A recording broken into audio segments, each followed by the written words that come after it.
السلام عليكم ورحمة الله وبركاته.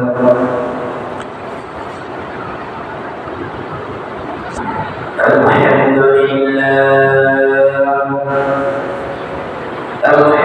لله نحمده ونستعينه ونستغفره ونعوذ بالله من شرور أنفسنا ومن سيئات أعمالنا.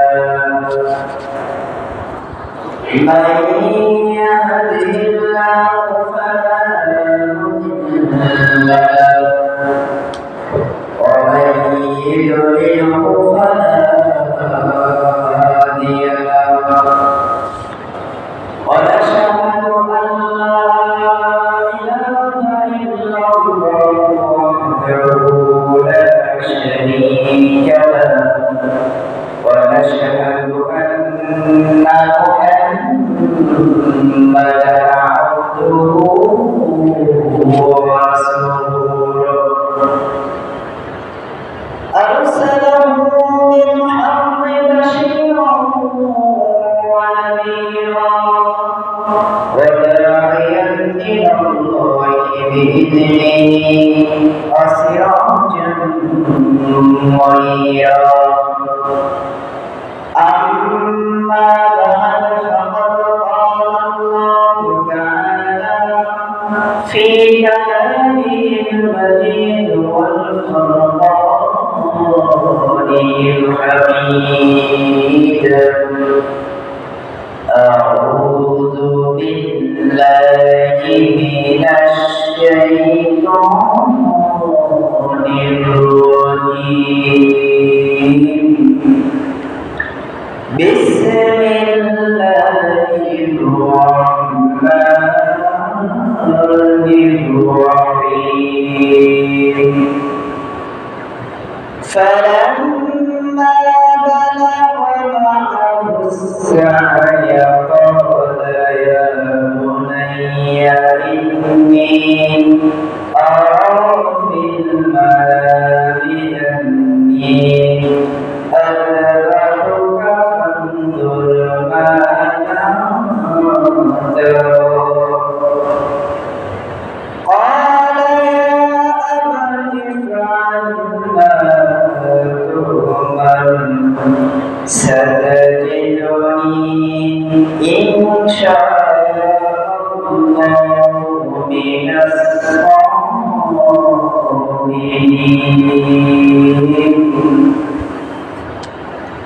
صدق الله العظيم. ما كان محمد أبا أحد من رجالكم ولكن رسول الله وخاتم النبيين وكان الله بكل شيء عليما. إن الله وملائكته يصلون على النبي يا أيها الذين آمنوا صلوا عليه وسلموا تسليما. اللهم سيدنا مولانا محمد وعلى آل سيدنا مولانا محمد.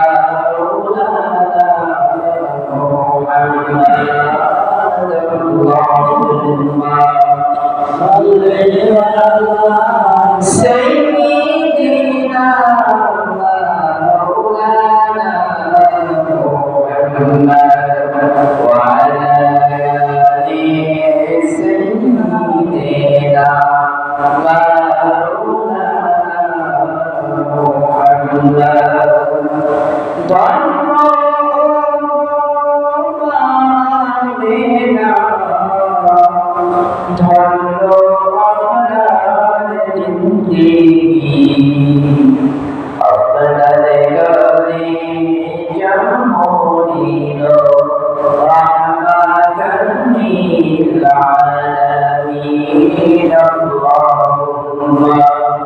سيدنا مولانا محمد وعلى آل سيدنا مولانا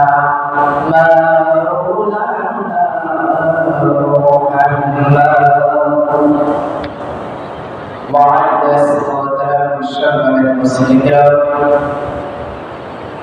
محمد العالمين শুকরিয়া রব্বুল আলামিন আজকে পবিত্র শুক্রবার দিন সপ্তাহের ভিতরে শ্রেষ্ঠ দিন মাসের ভিতরে বৃহত্তম একটা মাস হাদিস শরীফে আছে কোন ব্যক্তি যদি এই জিলহজ মাসের 1 থেকে 10 তারিখ পর্যন্ত যে কোনো একটা আমল করবে তাহলে আমাদের বন্দিগি করবে ওই ইবাদত বন্দিগি করার জন্য তার আমল নামায় অসংখ্য সওয়াব লেখা হবে শুধু এরকম একটা এক বর্ণনা আছে যে তার আমল নামায় এক ব্যক্তি শহীদ হয়েছে আল্লাহর রাস্তায় যার রাস্তায় শহীদ হয়েছে এই পরিমাণ সওয়াব তার আমল লেখা হবে যে বান্দাবান্দি এই মাসে আপন ইবাদত করতে গেলে তার আমল ওইগুলো সওয়াব লেখা হবে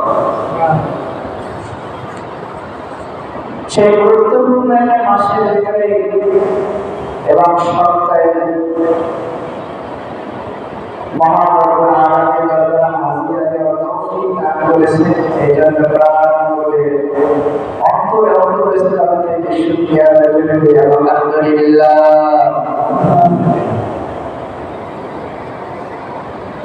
আমি পবিত্র কালামে থেকে সূরা সাফাতের 102 নম্বর আয়াত তেলাওয়াত করেছি মহান রব্বুল আলামিন একটা বন্ধু খলিলুল্লাহ আমাদের জাতির পিতা সে কিরকমের আল্লাহকে ভালোবাসে কিরকমের তার জন্য তার ইচ্ছা প্রয়োজন করছে কিরকমের তার ইমানে মজবুত ছিল সে আল্লাহ আমাদেরকে পবিত্র কালামে কাছে শুনে করছে আল্লাহ রাসূল সাল্লাল্লাহু আলাইহি সাল্লামকে আল্লাহ তাআলা বলে সূরা বাকারা যে আল্লাহ রাসূল আপনি হতাশা হয়ে না দুঃখ হয়ে না আজকে আপনাকে যে পাগল বলে মাতাল বলে খারাপ যে বলে এটা সাধারণ জিনিস আপনার পূর্ববর্তী যে পয়গাম্বর আছে কাছে মারাত্মক ধরনের পরীক্ষা আমি আল্লাহ তাআলাকে দিয়েছি এর চেয়ে তো নির্যাতন নিপীড়িত আছে আল্লাহ রাসূল সাল্লাল্লাহু আলাইহি সাল্লামকে সান্ত্বনা দেওয়ার কথা বলতেছেন তো আল্লাহ তাআলা এই কোরআনের আয়াতে আমাদের নবী ইব্রাহিম আলাইহিস সালামের এক ঘটনা যে আমার বান্দা দেখো আমার করো আমার বন্ধু কতটা ভালোবাসা ছিল কোথায় করছে কতটা মহব্বত করছে তার জন্য কোরআন আছে আমাদেরকে শিক্ষা নেওয়ার জন্য আল্লাহ তাআলা এই ইতিহাস কোথায় করছে কোরআন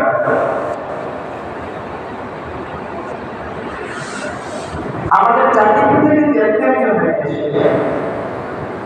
আজকে আমরা দুনিয়ার ভিতরে যদি খেয়াল করি যে আমরা যে কোনো যে দল করি না সেই দলের নেতাদের অনেকটা দীপিকা স্বীকার করতে হয় ঠিক না তাই ক্ষমতা টিকানোর জন্য তার নেতৃত্ব ঠিকানোর জন্য সঠিক করার জন্য নেতা হওয়ার জন্য অনেক জুলুম অত্যাচার সহ্য করতে হয় ঠিক না আমাদের যে জাতির পিতা হয়েছে অবশ্যই তার অনেক পরিস্থিতি পিতা দিতে হয়েছে সেটা একটা জাতির পিতা হয় নাই একজন অনেক পরীক্ষা করতেছে এই পরীক্ষা সম্মুখীন হয়েছে। প্রত্যেকটা পরীক্ষা প্রত্যেকটা পরীক্ষা পাস করছে, পাস করার পরে আমরা জান্নাতি হয়ে বসে।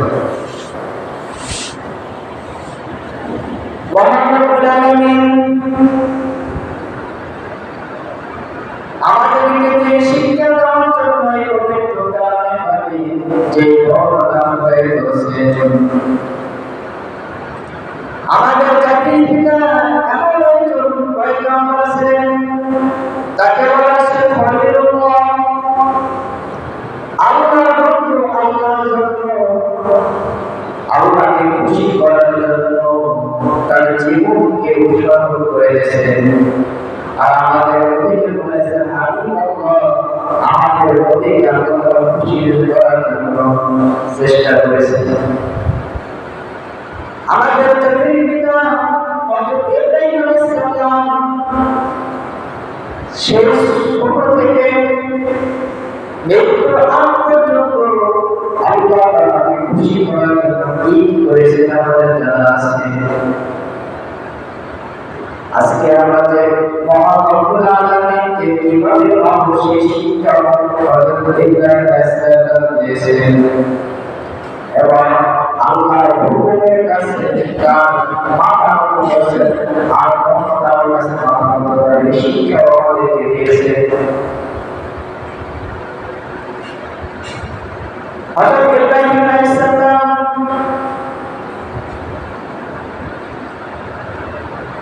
মহান রব্বুল আলামিনের দরবারে ওয়াসসালাতু আলাইহি ফাবাশশারনাহু বিগুলামিন আলীম। আমাদের একটা সন্তান দান করেন। আজকে আমরা দেখে এই যে মহান রব্বুল আলামিনের কাছে আল্লাহ বর্তমানে ইব্রাহিম সালাম তার সন্তান নাই, সন্তান চাইছে কার কাছে? আল্লাহর কাছে চাইছে। আজকে আমাদের অনেকের সন্তান নাই, অনেকের ছেলে নাই, অনেকের মেয়ে নাই। আজকে আমরা আল্লাহর কাছে চাইতে পারি, চাই মানুষের কাছে, যার ক্ষমতা নাই। অথচ আমাদের জাতির পিতা হযরত ইব্রাহিম আলাইহিস সালাম আমাদের কি শিক্ষা দিয়েছে? তোমার কিছু প্রয়োজন যদি হয় একমাত্র আল্লাহর কাছে চাও।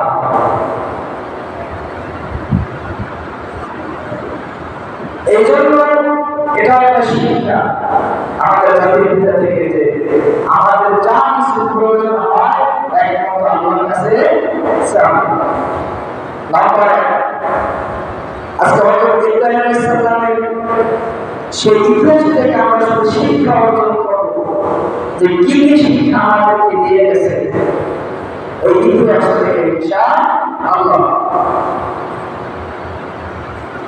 তো মহান রব্বুল আলামিন তার নাম কবুল করলেন, তাকে একটা নেককার সন্তান দান করলেন। 80 বছর বয়সে 80 বছর বয়সে মহান রব্বুল আলামিন তার নাম কবুল করলেন এবং তাকে নেককার সন্তান দান করলেন। মহান রব্বুল আলামিন সন্তান দান করার পর রাখেন নাই। মহান রব্বুল আলামিন তাকে হুকুম করলেন, হে ইব্রাহিম, তুমি আমার কতটা ভালোবাসো, দেখি তোমার সন্তানকে, বিবিকে ওই মরুভূমিতে মক্কায় রেখে আসো, যেখানে মানুষজন বসবাস করে না, পশুপাখি বসবাস করে না, নির্জন এলাকায়। আল্লাহর হুকুম আদেশ করা মাত্রই সে পালন করত। এখানে কিন্তু যুক্তি দেখাইতে পারত যারা 80 বছর বয়সে আমাদেরকে সন্তান দান করেছিল, খুব আদরের যত্নে তুমি আমাকে এরকম ভয় পেয়েছে কেন, এরকম কথা কিন্তু বলতে পারতেন। কিন্তু না, ইব্রাহিম আলাইহিস সালাম আল্লাহর হুকুম আসছে তো আর কিছু বলার নাই, সঙ্গে সঙ্গে হুকুম পালন করছে। এই জন্য এটা থেকেও আমাদের শিক্ষা নেওয়া উচিত। মহান রব্বুল আলামিন আমাদেরকে যে আদেশ করছেন, হয়তো আমার কাছে মনে হতে পারে এটা মনে হয় কেমন বেদনা লাগতেছে, ওটা কি এরকম না এরকম ভালো এরকম মনে হয়, কিন্তু না, আমাদের ইমানি মত থাকতে হবে। আল্লাহ আদেশ করছেন, সঙ্গে সঙ্গে হুকুমটা পালন করতে হবে। ঠিক না? আল্লাহ তাআলার হুকুম পালন করার দেশে তার উপরে নজর রাখা তার সন্তান ইসমাঈলকে ওই মরুভূমিতে রেখে আসলেন। যখন রেখে আসতেছেন তখন পিছনে তাকায় দাঁড়াইলেন না, সামনে হাঁটতেছেন, এক নজর তিনি সন্তানের দিকে তাকাইতেছে। তার বললেন, হে আমার স্বামী, যার কোনো আপত্তি নাই, মরুভূমির ভিতরে আমাকে রেখে যান, কোনো অসুবিধা নাই। তবে ছোট্ট একটা প্রশ্ন করি, এটা কিসের জন্য আমাদেরকে এই জায়গায় রেখে গেছেন? থেকে আপনার মনের জন্য, আপনি ইচ্ছার জন্য না, একমাত্র আল্লাহ তাআলার জন্য আমাদেরকে একটু বলে যান। তখন হযরত ইব্রাহিম আলাইহিস সালাম আকাশের দিকে আঙ্গুল ছুঁয়ে দেখাইলেন, এটা আমার হুকুম না, এটা একমাত্র আমার মালিকের হুকুম। জোরে বলে সুবহানাল্লাহ। তার ভিতরে কেমন স্ত্রী ছিল, একটা স্ত্রী ছিলেন। তার তিনি উত্তর বলতে পারতেন, হে আমার স্বামী, না না, এরকম নির্জন জঙ্গলে থাকতে পারবো না, আমার সন্তানকে আমাকে নিয়ে যান, না এরকম বলতেন না। তার সুন্দর জবাব দিলেন, হে আমার স্বামী, যে আমার মালিকের হুকুম এই জায়গায় আল্লাহ আদেশ করেছেন, যে মালিক আমাকে আমার সন্তানকে এলাকার থাকার অনুমতি দিয়েছে, রাখার অনুমতি দিয়েছে আপনাকে, সেই মালিক আমাকে আমার সন্তানকে না খাওয়াইয়া পারবেন না, আমার সন্তান আমাকে খাওয়াইয়া পাইয়া কেমন এক স্ত্রী ছিল। অর্থাৎ কুরবানির সালামের স্ত্রীর কিন্তু ছিলেন, তার স্ত্রী কিন্তু তার সাথে লড়তে ওঠে নাই। আর এমন এক স্ত্রী যে আল্লাহর হুকুম আসছে তো সঙ্গে সঙ্গে রাজি হয়ে গেছে। তাহলে আজকে থেকে আমাদেরকে শিক্ষা নেওয়ার জন্য হবে আমাদেরকে আল্লাহ প্রত্যেকটা সময় মহান যে আদেশ করেছেন, এই আদেশটা ঠিক মতো আদায় করতে হয়। মা বোনদের জন্য জান্নাতে যাওয়া অতি সহজ। আল্লাহ রাসূল সাল্লাল্লাহু আলাইহি ওয়াসাল্লাম বলেছেন, কোন মহিলা যদি 4টা কাজ করে তাহলে জান্নাতে 8টা জান্নাতের ভিতরে যে কোনো জান্নাতে সে নিজেই প্রবেশ করতে পারবে। নাম্বার 1, কোন স্ত্রী যদি তার স্বামীর খেদমত করে। নাম্বার 2, কোন মহিলা যদি 5 ওয়াক্ত নামাজ পড়ে এবং তার লজ্জা স্থানের হেফাজত করে এবং আল্লাহর হুকুম ঠিক মতো আদায় করে, এই 4টা কাজ যদি কোনো মহিলা করে, আল্লাহ তাআলা জান্নাতের 8টা দরজা দিয়ে যে কোনো দরজাতে দিয়ে প্রবেশ করতে পারবে। এই জন্য বাহাজার থেকে আদর্শ প্রত্যেকটা মহিলাকে নেওয়া উচিত যে আল্লাহর হুকুম আসছে তো আমি সঙ্গে সঙ্গে পালন করবো। এবং এটাও আমাদের আদর্শ প্রত্যেকটা মানুষকে যে স্বামীর হুকুম সঙ্গে সঙ্গে আদেশ করার সাথে সাথে একজন স্ত্রীর জন্য পালন করা খরচ হয়ে যায়। কত আদর্শবান ছিলেন, সে স্বামীর হুকুম সঙ্গে সঙ্গে মেনেছেন। হযরত ইব্রাহিম আলাইহিস সালাম তার সন্তানকে মেরাজের ওই জায়গায় রেখে চলে গেলেন। এরকম করে বছরের পর বছর কেটে গেল। এমন একটা অবস্থায় আল্লাহ তাআলা হযরত ইব্রাহিম আলাইহিস সালামকে স্বপ্নে দেখলেন, হে ইব্রাহিম, তুমি আমার রাস্তায় তোমার প্রিয় বস্তু বস্তুকে আমার নামে জবাই করে দাও। হযরত ইব্রাহিম আলাইহিস সালাম ভাবলেন যে আমার প্রিয় বস্তু বকরি, মহান রব্বুল আলামিনের নাম দেয়া তার বকরি থেকে 100 বকরি আল্লাহর কাছে কোরবানি করে দিলেন। সুবহানাল্লাহ। এবার কোরবানি করার পর বড়দিন শব্দ করতে ইব্রাহিম তোমার প্রিয় বস্তু আমার নামে কোরবানি করো। তোমার কোরবানি কবুল হয় নাই। তখন হযরত ইব্রাহিম আলাইহিস সালাম বুঝতে পারলেন না আমার সবচেয়ে প্রিয় বস্তু হচ্ছে উট। সঙ্গে সঙ্গে বড়দিন করলেন ইব্রাহিম আলাইহিস সালাম আল্লাহর নামে তার সবচেয়ে প্রিয় বস্তু উট 100 উট আল্লাহর নামে কোরবানি করে দিয়েছেন। সুবহানাল্লাহ। কোরবানি করার পর আবার পরে তিনি স্বপ্নে দেখলেন, হে আমার বৎসর আমার নবী, আপনার সবচেয়ে প্রিয় বস্তু আমার নামে কোরবানি করে দেন। হযরত ইব্রাহিম আলাইহিস সালামের স্বপ্নে দেখার পর তখন বুঝতে দেরি করলেন না আমার সবচেয়ে প্রিয় বস্তু কি হতে পারে। আমার সবচেয়ে প্রিয় বস্তু হলো আমার সন্তান। তাহলে বোঝা গেল আমার সন্তানকে মহান রব্বুল আলামিনের নামে কোরবানি করতে হবে। সঙ্গে সঙ্গে ফিলিস্তিন থেকে আবার সেই মক্কাবাসী দিকে রওনা শুরু করলেন। মক্কায় যে দেখতেছে সে জায়গা চিনতে পারতেছে না, কি মরুভূমি জঙ্গল ছিল। প্রায় 11 বছর 30 বছর বয়স দেখতেছে সব শেষ হয়ে গেছে। শহর হযরত ইব্রাহিম আলাইহিস সালাম জিজ্ঞাসা করতেছেন বসে বসে বাচ্চাদের দিকে, হ্যাঁ বাচ্চা তোমরা এই জায়গায় শিশুকে ছিল তার নাম ইসমাইল। ইসমাইল নামে অশিক্ষিত ছিল। ওই বাচ্চা উত্তর দেয়া আমরা তো ইসমাইল নামে শিশু ছিল না, তবে একটা শিশুকে দেখি ওই বাবা এসে সারাক্ষণ কান্না করে।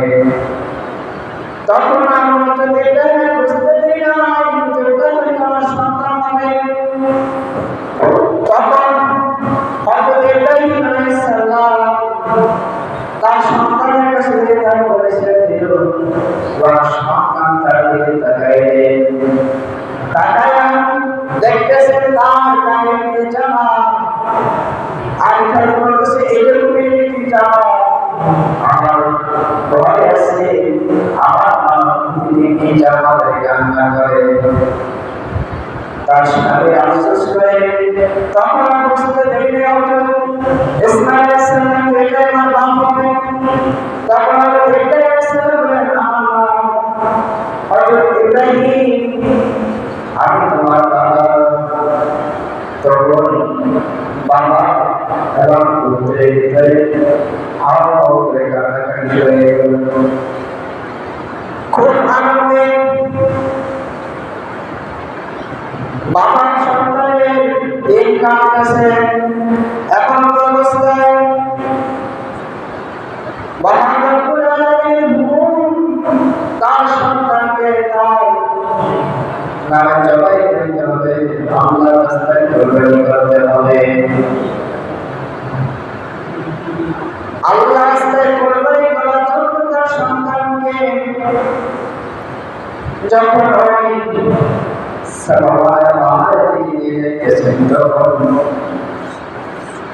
শয়তান বলতেছে হে ইসমাঈল তোমার বাবা তোমাকে কোরবানি করার জন্য নিয়ে যাইতেছে, তুমি যাই না।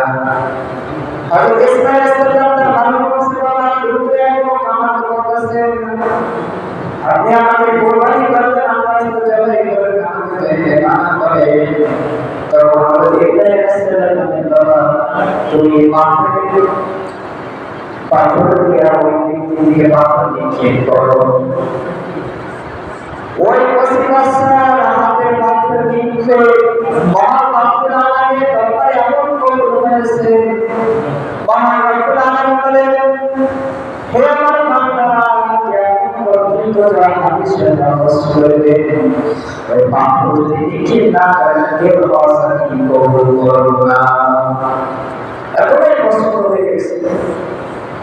তখন শয়তান ওদের ইসমাইল চলে বর্ণনা তখন হযরত ইব্রাহিম ইসলামের বিবির কাছে বললেন যে তোমার সন্তানকে তোমার স্বামী জবাই করতে নিয়ে যেতেছে।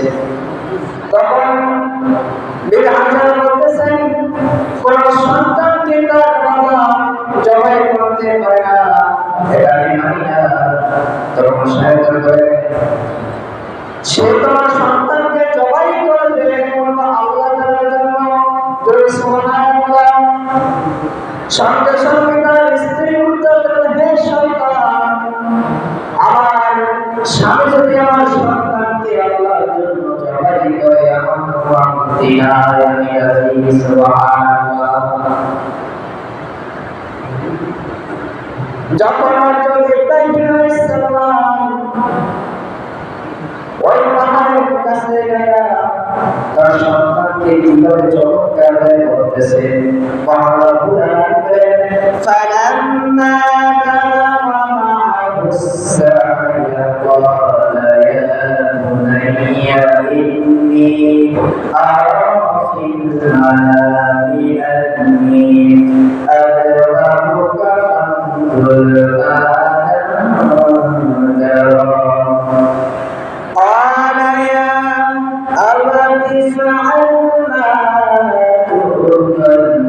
ستجدني إن شاء الله من الصابرين. سبحان الله. যে বাবা সন্তানের কিরকম কথা বলছে আর বাবা বলতেছে কত সুন্দর করে বলতেছে। অথবা সে যখন তার পিতার সাথে চলাফেরা করার বয়স পৌঁছে তখন ইব্রাহিম বলে আমি স্বপ্নে দেখেছি যে আমি তোমাকে জবাই করেছি, এখন বড় তোমার পরিমাণ কি। সুবহানাল্লাহ। ইব্রাহিম সাল্লাল্লাহু তার সন্তানকে বলতেছেন হে আমার পুত্র, আমি স্বপ্নে দেখেছি আল্লাহর জন্য তোমাকে আমি জবাই করতেছি, তোমার কি মত, তোমার ব্যাখ্যা নাকি, তুমি কি বলবো। সন্তানকে বলে তখন আমাকে ইব্রাহিম বলে সাতাজিদুনি ইনশাআল্লাহ মিনাস সাবিরিন। সে বলল হে পিতা, আপনাকে যা আদেশ করা হয়েছে আপনি তাই করুন, আল্লাহ চাইলে আপনি আমাকে ধৈর্যশীল দেবেন। সুবহানাল্লাহ। কেমন সন্তান ছিল। হে আমার পিতা, আল্লাহ আপনাকে যে আদেশ করেছে সে আদেশ আপনি পালন করেন, আল্লাহ চাইলে আমাকে আপনি ধৈর্যশীল দিতে পারেন। সুবহানাল্লাহ। দেখেন কতটা এই যে ইতিহাস, এই ইতিহাস থেকে বাবা সন্তান স্ত্রী কি আমাদেরকে শিক্ষা দিয়েছে? একটাই শিক্ষা দিয়েছে যে একমাত্র আল্লাহর হুকুম সর্বক্ষণ পালন করতে হবে, আল্লাহর হুকুমের কাছে কোনো মাথা করা যাবে না। সে আদেশ করেছে তার হুকুম সঙ্গে সঙ্গে পালন করবে। এই আদর্শ আমাদেরকে শিখাইছে এক ছোট একটা নাবালক শিশু এবং এক পিতা মা আমাদের কি আদর্শ শিখাইছে যে আল্লাহর জন্য সব কিছু করতে লাগে, একমাত্র আল্লাহর জন্য। অর্থাৎ ইব্রাহিম আলাইহিস সালাম সুরেন্দ্রকে জাতির বিদ্যালয়ে প্রথমে বলছিল অনেক পরীক্ষার পর আল্লাহ তাআলা পছন্দ করে বলছে মিল্লাতা ইব্রাহিম ওয়া সাফাতুল মুসলিমিন, তোমাকে আমি জাতির পিতা হিসেবে ঘোষণা করে দিলাম। সুবহানাল্লাহ। আজকে আমরা যে কোরবানিটা দেব, এই যে সন্তানদের বলবেন হে আমার পিতা, আল্লাহ আপনাকে যে আদেশ করেছে সে আদেশ আপনি পালন করে, এই কথাটা মহান রব্বুল আলামিনের অনেক পছন্দ হয়ে গেছে।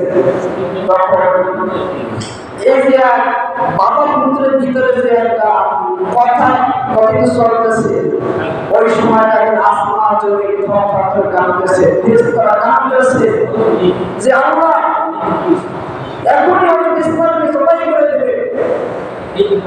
এরকম পুরো আরশ কাঁপতেছে।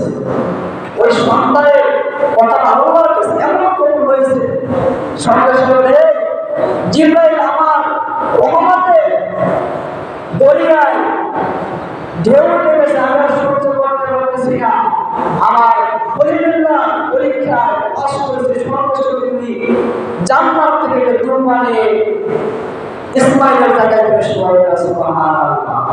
তখন হযরত ইসমাঈলের জায়গায় একটা পশু জবাই হয়ে গেল। তখন আল্লাহ বলছে, হে ইব্রাহিম, ফালাম্মা আসলামা ওয়া তাল্লাহু লিল-জাবীন, দুজনে যখন অনুদ্ধ মাথা মুছে দিল আর ইব্রাহিমকে উপরে করে শোয়াই দিল, ওয়ানাদাইনা ওয়া ইব্রাহিম, তখন তাকে ডাক দিলাম, হে ইব্রাহিম, قد صدقت الرؤيا إنا كذلك نجزي المحسنين।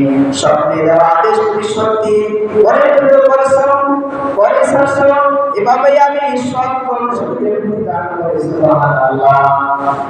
হে ইব্রাহিম, তোমাকে আমি স্বপ্নে দেখাইছি, সে আদেশ তুমি পালন করছো। তোমার পরীক্ষায় তুমি যে পরীক্ষায় করতে চাইছো, তোমাকে সেই পরীক্ষাতে পাস করেছো এবং আমি সৎ কর্মশীলদের যারা সৎদের পথে চলে তাদের প্রতিটা আমি দুনিয়া দিয়ে দিচ্ছি। সুবহানাল্লাহ।